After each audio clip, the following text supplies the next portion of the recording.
We're joined on set by Mary Spicuzza, one of our political reporters who wrote with Craig Gilbert in Washington, D.C., our story this morning on the debate. Let's just start with general assessments. Mary, what was your general take on how Governor Walker did last night? You know, there was a lot of talk beforehand that this was a make or break moment and he needed to really hit it out of the park. I don't think he did that. I don't think he completely choked. I think he did better than his first debate. I guess the question is really, was it enough? Was it enough to stop his downward pull death spiral? Yeah. Well, Craig, make or break expectations, what were you thinking? And certainly didn't, I think the assessment was you did better than the first debate, but what was your take?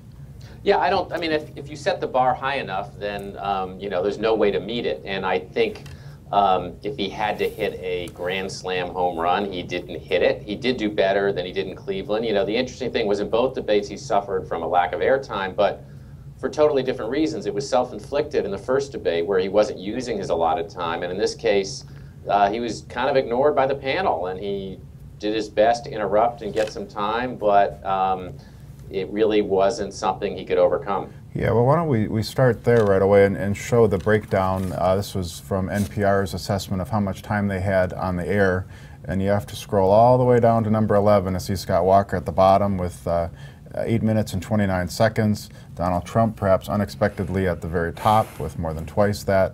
In the first debate, Governor Walker came in second to last and had about 5 minutes 45 seconds. So put them together and you've got less than he'd have time if he was creating a sitcom pilot to get his message across to voters. Craig, you were talking before we got on the air here about where he was interjecting, where he was asked a question. How did that break down? Yeah, so there's three ways to get airtime in these debates. You can get a direct question from the panel.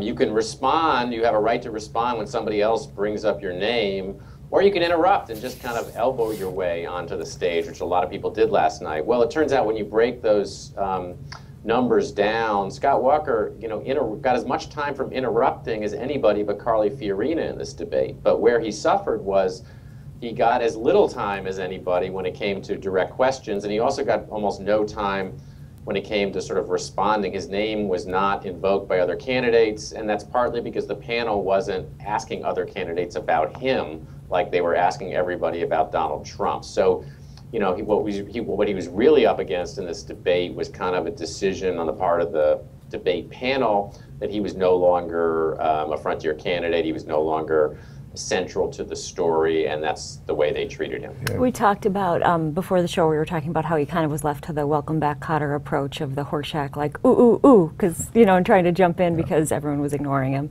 Yeah, well, that was his first time on screen, really, other than the introduction, was when he interjected on Donald Trump and said, you know, we don't need an apprentice in the White House, we have one there now, and they went back and forth a little bit. Mm-hmm. Do you think, was that his most memorable exchange, do you think? I think it was, for me. Other people have mentioned the, you know, I'd love to play cards with this president because he folds on everything. You know, he had a couple of good lines. I think the exchange with Trump was one of the best. They did seem like he'd maybe rehearsed them ahead of time and had them in his pocket and ready to go.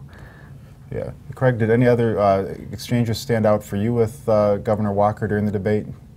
No, those are the big ones, but I would say that almost every moment in this debate was better than every moment in the Cleveland debate. In the Cleveland debate, not only was he kind of not there, but it really wasn't until the very end of the debate where, I mean, he was dutifully answering questions about issues that weren't really defining issues to him, and then it wasn't until the very end of the debate where he kind of got to deliver his message. And so he was very aware in this debate of trying to bring his answers back to his record in Wisconsin, to what he thinks sets him apart from the other candidates, and he did that several times.